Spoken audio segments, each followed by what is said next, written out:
자, 이제 여기서부터가 이제 조금 많이 디테일해져요. 아까 이제 나온 뭐 시즌별이나 월별까지는 많이들 좀 하죠. 뭐 주간별 지금 하는 것까지도 많이 하는데 주간별을 이제 쌤이 알려주는 것만치 디테일하게 하는 사람들은 아직은 본 적이 없어요. 자, 그러면 이제 세 번째 주간별이란, 자, 이제 우리가 저 앞에서 이번 회에서 했었던 월별 목표, 이번 달에 나의 목표, 무엇을 어디까지 하겠다. 뭐 운동을 하면 운동을 어떤 뭐 유튜브 영상, 무슨 유튜브 영상을 거기서 만약에 뭐 어떤 동작을 스쿼트를 뭐 15회씩 5세트를 하라고 했다. 그러면 나는 첫 달은 15회씩 3세트까지가 목표다. 만약에 이렇게 해요. 왜냐면 무조건 많이 한다고 좋은 게 아니라 내 몸의 역량에 맞춰서 가야 되니까. 이제 그렇게 목표를 해서 이제 매월의 목표를 기준으로 했으면 그 매월 마지막 달에 그게 완수되게 하기 위해서는 매 주마다의 목표가 설정이 돼야 돼요. 그래서 뭐 예를 들자면 아까 이제 스쿼트가 마지막 주에 4주차에는 15개씩 3세트를 할 수 있는 상황이 되려면 쌤 같으면 이제 아마 처음에는 첫 주에는 더 쪼갤 거예요. 첫 주에는 뭐 3일 동안은 10개씩만 한 세트씩만 해보는 거. 그 다음에 나머지 또 한 3일 정도, 그러니까 첫째 주에는 2개로 또 나눠서 10개를 뭐 2세트, 그 다음 주에는 10개를 3세트, 아니면 뭐 15개를 2세트, 그 다음에 세 번째 주에는 뭐 15개를 뭐 2세트나 아니면 10개를 뭐 15개를 3세트 하는 이런 식으로 단계를 조금씩 올려서 가는 방법. 그래서 마지막 주에는 내가 15개를 3세트 할 수 있는 상황을 만드는 거죠. 그래서 이런 주간별 스케줄은 물론 조금 예상과 다른 상황이 생길 수는 있지만 그래도 내가 매 주마다는 그 주간의 목표를 완수하기 위해서, 왜냐면 지금 뭐 운동만 있는 게 아니라 뭐 여러 가지 내가 하고 싶은 것들이 있잖아요. 그다음에 하고 싶은 것만 있는 것이 아니고 내가 매일같이 원래 살고 있는, 학교를 다니는 학생이면 학교 스케줄이 있을 거고, 일을 하는 직장인이면 또 일의 스케줄들이 있을 테니까 이 두 가지 속에서 남은 시간 안에 나의 일정들이, 내가 원하는 것들을 더 투자해서 2022년을 더 멋지게 살아야 되니까, 그러려면 주간별 스케줄은 조금은 매일매일 선생님 그때그때 다른데요. 다르지만 그래도 베이스가 되는 큰 것들이 있어요. 그래서 그걸 먼저 짜놓는 연습을 해야 돼요. 그래서 이제 항상 주간 스케줄은 미리 짜서 책상 앞에 항상 앞에 붙여놔야 됩니다. 자, 그럼 선생님이 주간별 스케줄을 좀 샘플을 보면서 얘기를 해줄게요.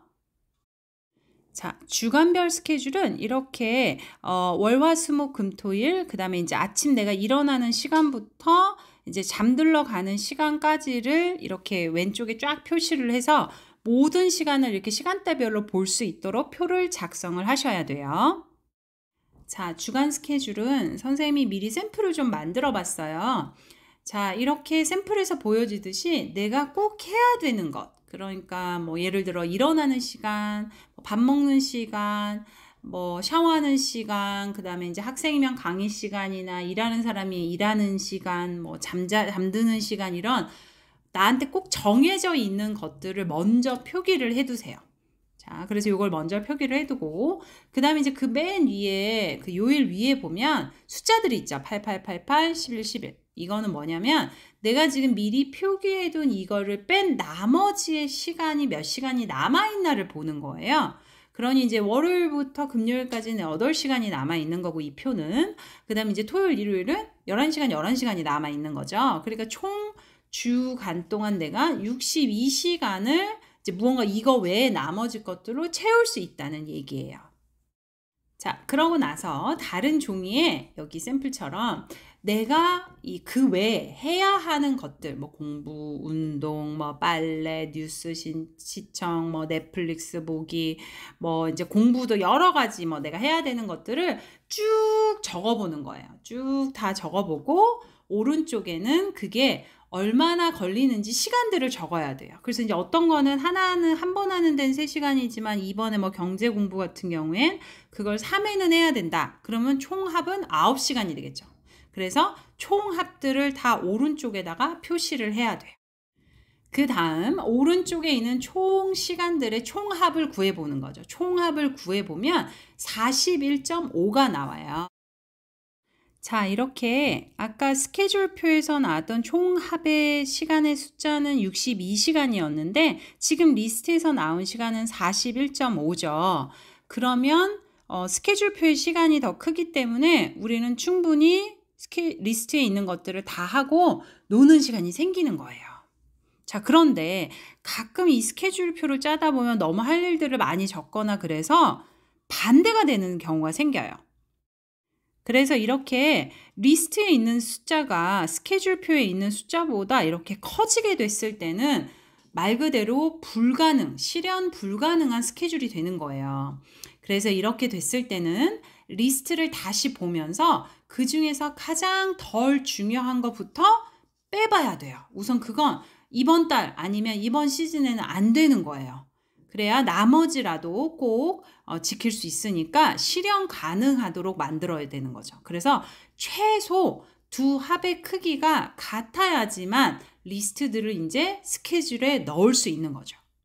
자, 그러면 이제 스케줄에 넣을 때도 그냥 막 넣는 것이 아니고 여기 표에서처럼 가능하면 아무렇게나 하는 게 아니라 집중을 요하거나 또는 나의 에너지를 요하거나 어떤 특별한 시간대에 꼭 해야 되는 애들부터 무언가 그 옆에다 이렇게 표시를 해두면 좋아요. 그래서 여기서도 보면 1번부터 5번까지는 무언가 공부기 때문에 이건 집중하는 시간대 해야 된다. 집중 이렇게 써놔보고 운동 같은 경우에는 뭐 에너지가 좀 필요한 시간대 막 다 지쳐가지고 있을 때 저걸 넣어봤자 실천을 못 하겠죠. 그쵸? 그래서 저렇게 좀 메모를 해둔 다음에 이제 스케줄표로 옮기면 훨씬 더 효율적으로 자리를 이렇게 차지하게 할 수 있어요.